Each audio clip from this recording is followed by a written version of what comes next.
Paano ka magugustuhan ng mga tao?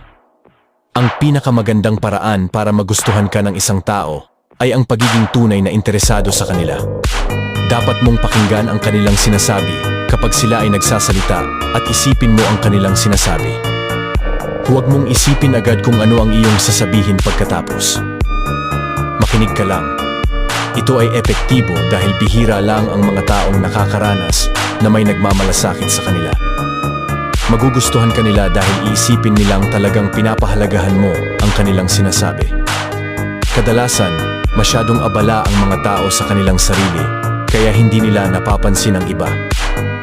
Karaniwan mong ginagawa ito kapag kausap mo ang iyong mga kaibigan.